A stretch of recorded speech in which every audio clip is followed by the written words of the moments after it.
Click the bell icon to get latest videos from Ekeeda.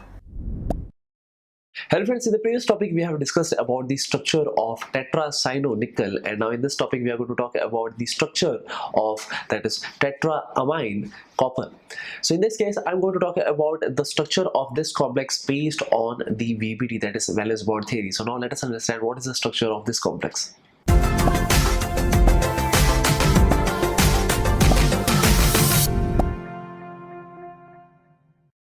And now let us understand the structure of this coordination compound on basis of VBT. So for that we understand that is the copper is nothing but it is the central metal atom. So in that case we have to write the electronic configuration first. So copper has an atomic number of that is 29. But the electronic configuration is argon 18, that is 3d10 4s1. So we could also write it here as 4p0 also. But here if we find the oxidation number of copper, we could get, because the NH3 is nothing but it is a neutral ligand, so that's the reason that the copper will have an oxidation state of 2+. So in that case, suppose if we have to write the electronic configuration of copper 2+ ion, so in that case for copper 2+ ion the electronic configuration it will be changed to that is argon 18. This will be 3d9 because one electron it will get eliminated from this 4s orbital and one of the electron it will get eliminated from this d orbital, and that is how basically we could get over here as 3d9 4s0, and again I could write it here as 4p0. So now the orbitals that is what we have right now is 3d 4s and 4p. But suppose if I'm talking about the d orbitals, obviously we understand that is the d subshell consists of that is 5 orbitals, and that is what I'm mentioning over here, that is 1 2 3 4 5. So talking about S, the S subshell consists of only 1 orbital, while talking about P subshell it consists of 3 orbitals, and that is what I am mentioning here.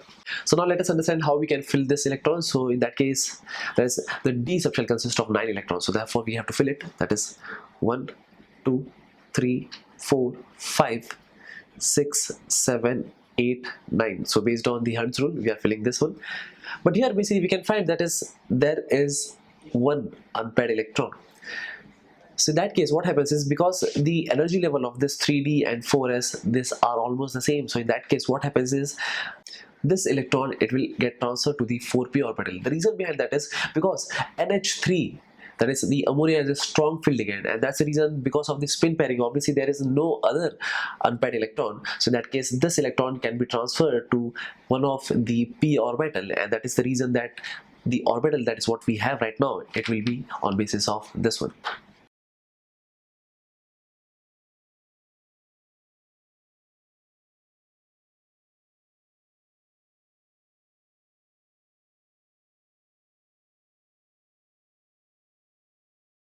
So here the one electron has been transferred to the pz orbital, so therefore the vacant orbitals that is what we have right now for the copper, in this case it is d, it is s, and this is 2p, or we could write that is p2, 2p orbitals, that is what we have.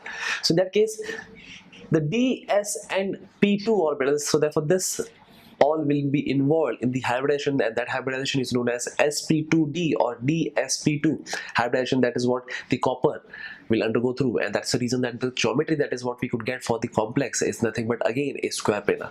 But here one thing we have noticed, that is because of the NH3 or because of the ammonia as a ligand, obviously because it is a strong field ligand, so therefore it can have an effect on the unpaired electron. And that is what I wanted to show here. And so based on that, let us understand what is the structure. The structure is simple, that is what we have discussed earlier, that is square planar geometry. So now let us draw the structure of it. So the structure is what we have, that is the copper, it is nothing but the central metal atom, and it is basically surrounded by the ammonia ligands. So in this case this is NH3, here it is NH3, here it is NH3, and here it is NH3.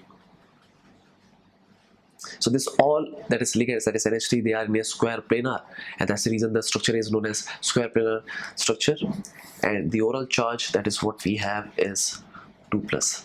So that's it. So therefore this is nothing but the structure of the tetraamine copper complex, and that's it. So thank you friends for watching this video. I hope you have understood this video very clearly, and I hope I'll see you next time. Till then, don't forget to subscribe to Ekeeda channel. Thank you so much.